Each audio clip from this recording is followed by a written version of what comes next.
Ce soir, dans notre séquence ping-pong, je reçois Jacques-Alain Léger qui va répondre à une critique de Stéphane Guy-Bourget à propos de son dernier ouvrage, Les Aurochs et les Anges, aux éditions Rivage. Jacques-Alain Léger, bonsoir. Bonsoir. Alors, vous êtes un écrivain à pseudonyme, à plumes multiples. D'ailleurs, Jacques-Alain Léger est un pseudonyme. Que vous avez pris d'un roman Non, c'était une idée comme ça. Une idée comme ça ? C'est un jeu, oui. Ah, bon. Donc, un des pseudonymes qu'on connaît très bien, c'est Smaïl. Oui, bien sûr, Paul Smaïl, voilà.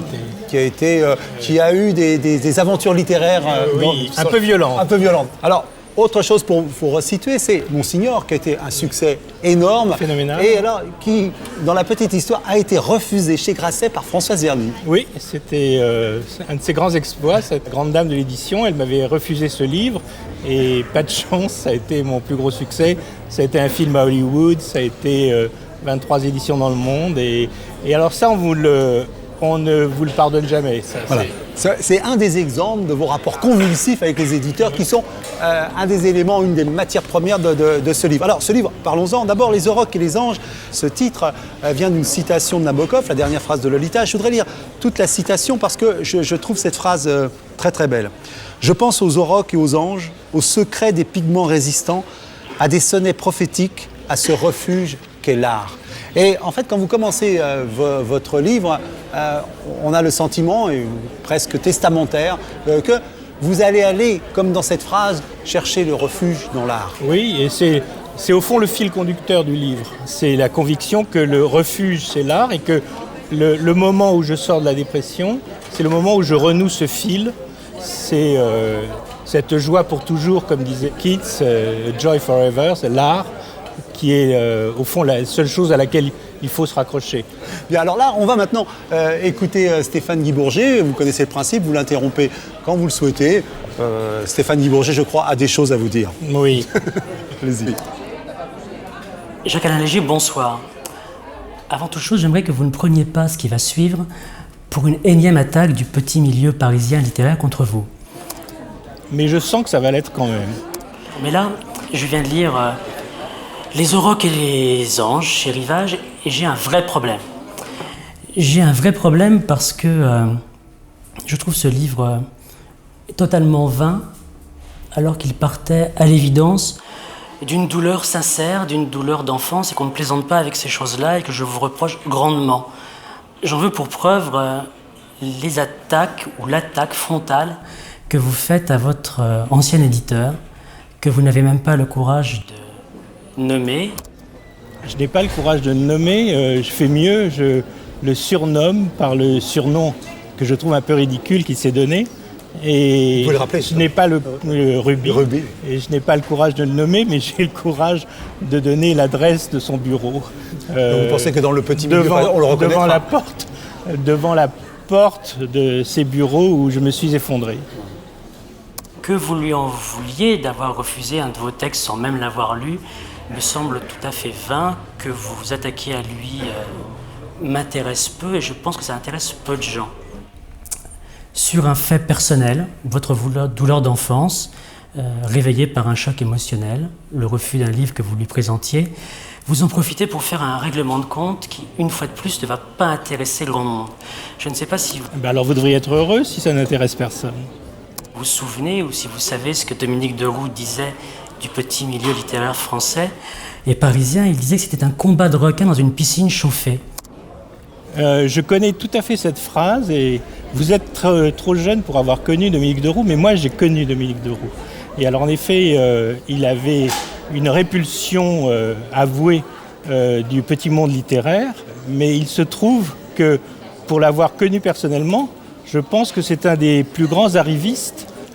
Et comme il avait pour idole Céline, j'ai souvent eu envie de lui dire cette phrase de Céline, c'est toujours les plus vicelards qui vous font la morale.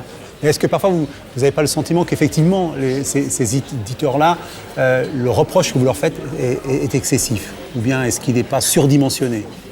Il est surtout contradictoire avec une attitude que je trouve mensongère, qui est que c'est, justement, puisqu'on parlait tout à l'heure de Françoise Verny, c'est soit le tapis rouge, soit le coup de pied au cul.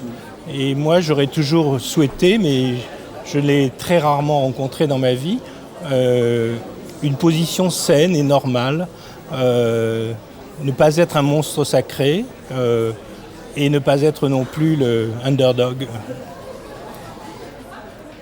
Et je trouve que dans cette piscine chauffée, vous n'avez même pas la crainte d'être un requin. Vous êtes un tout petit poisson rouge. Alors là, je suis très fier d'être un petit poisson rouge et pas un requin. J'aurais horreur d'être un requin et c'est le plus grand compliment que vous puissiez me faire. J'espère continuer d'être toujours le petit poisson rouge dans les eaux troubles. Ça vous plaît? Oui. Oui, tout à fait. Qui, à une époque, a eu beaucoup de talent.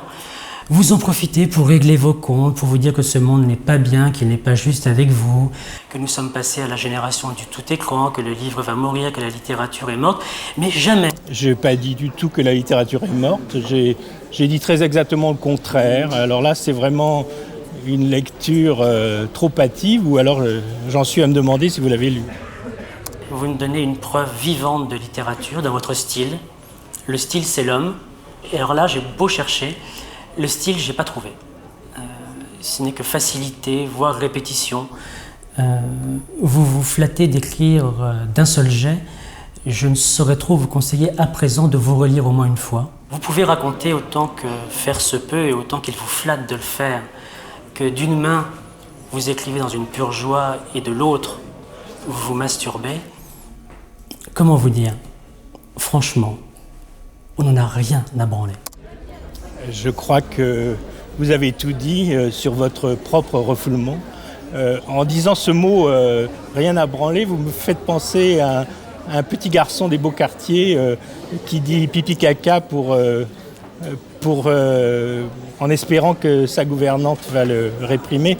Et puis non, parce que c'est franchement trop bas et trop bête. Alors je vais revenir sur un de ces arguments qui était un argument précédent, sur le fait que vous revendiquez cette écriture, ce flux-là d'écriture. Alors quel sens ça a pour vous? C'est-à-dire qu'en effet, la plupart de mes livres ont été écrits sous une sorte d'impulsion qui est dans cette maladie dont je suis frappé malheureusement, qui s'appelait la maniaco-dépression, qu'on appelle maintenant la bipolaire. Il y a ce qu'on appelle le passage maniaque, c'est-à-dire celui où on est investi d'une force extraordinaire.